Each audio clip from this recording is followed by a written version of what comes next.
There once was the golden age of Ubisoft, back when this guy was an important part of the company, Michel Ancel. This man created Rayman, Beyond Good and Evil, and that King Kong game you might remember. All of these were done really well and were full of creative ideas. Now, Rayman, you see, Rayman is what the hell is that? Like, what is this creature even supposed to be? Well, that's easy actually, it's what you call a ray person. The manual for Rayman 2 states that Rayman was found by fishermen having washed up on the shore of the Sea of Lums and won the trust of the people of the Glade of Dreams by defeating Mr. Dark. Are you following me? Upon collecting all 1,000 Lums in the game, the player is told that Rayman is the only being in the Glade not to be dreamt into existence by Polokus, and that his origins and the identity of his parents are a mystery. It is speculated that Rayman could be a chosen one, selected by all the gods of all the worlds, destined to fight against evil. You see, it's very simple. Rayman 1 for the PlayStation to this day is known for being one of the most brutal 2D platformers to ever come into existence. This game looks like you would find it in a box of Cinnamon Toast Crunch, and it doesn't really look hard at first glance, but trust me, it will fuck you up. Every time you beat a level, Rayman is like, yeah! Now that's enthusiasm right there. Rayman 1 has a pretty passionate cult following, which a couple years ago resulted in a great fan remake called Rayman Redemption.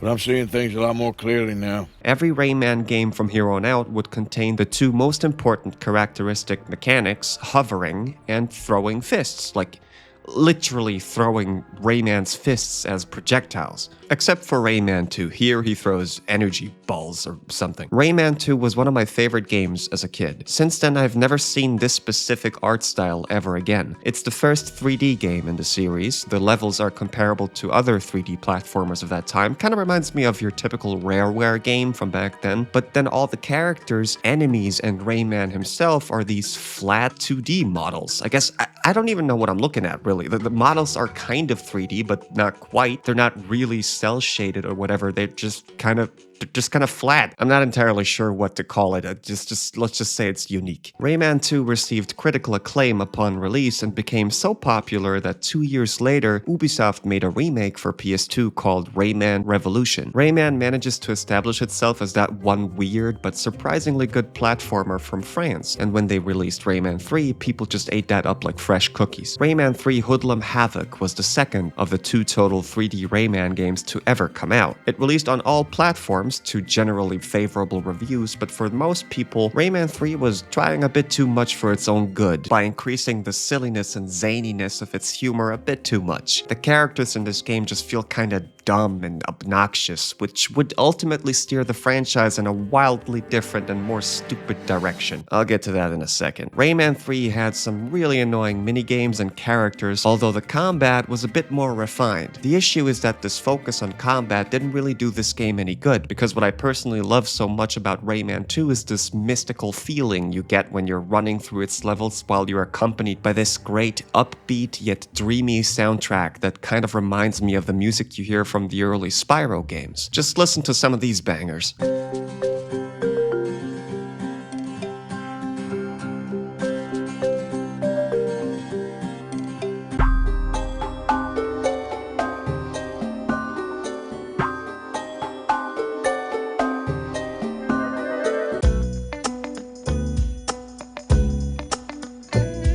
As it turned out, I wouldn't have to worry about a sequel because Ubisoft decided to take the franchise into a completely different direction. With the launch of the Nintendo Wii, my boy Rayman was killed by rabbits. Rayman raving rabbits, to be exact. The most annoying creatures to ever grace the world of video games. I hate them. These fucking crystal meth smoking vermin rats were not only responsible for almost giving me an aneurysm while making this video, but also for starting the trend of screaming equals funny.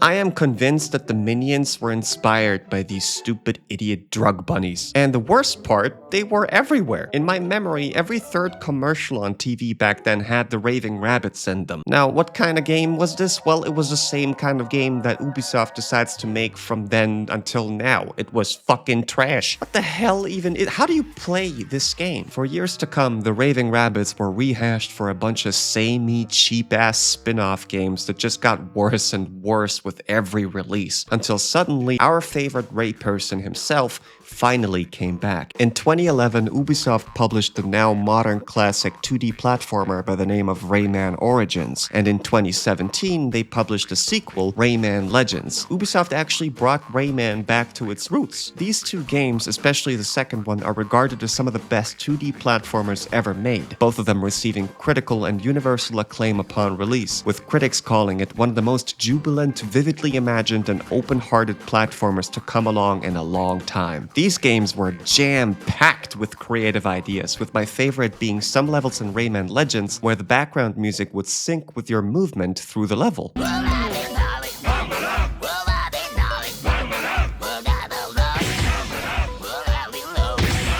I've actually never seen something like that before and haven't seen that idea being used again until Super Mario Wonder in 2023. For some people, Rayman Origins and Legends are the pinnacle of the series, and it seems as if it might stay that way for the foreseeable future because ever since those two releases, there hasn't been any more Rayman games, with most people viewing Rayman as a dead franchise. There haven't been any signs of return until October 2024, where Ubisoft announced that two of their studios are working on a new Rayman project, with Michel Ancel returning to the company to consult on its development. Which is great news, but will Ubisoft even survive that long? Like, weirdly, Ubisoft's upcoming Assassin's Creed Shadows could make or break the future of Rayman. But who knows? Me personally, I would love to see this franchise return, as it's unlike any other in the industry, with the mainline titles being some of the most creative, most playful, and engaging platformers I have ever played. Growing up, Rayman, along with games like Banjo-Kazooie, Mario, and Donkey Kong, contributed to so many of my childhood memories, and to this day, whenever I replay these games, I get reminded of a simpler time. Whether this series comes back or is dead forever, Rayman to me will always be a prime example for a platformer that combines fun mechanics, beautiful music, and level design, and just the right amount of weirdness. Rayman,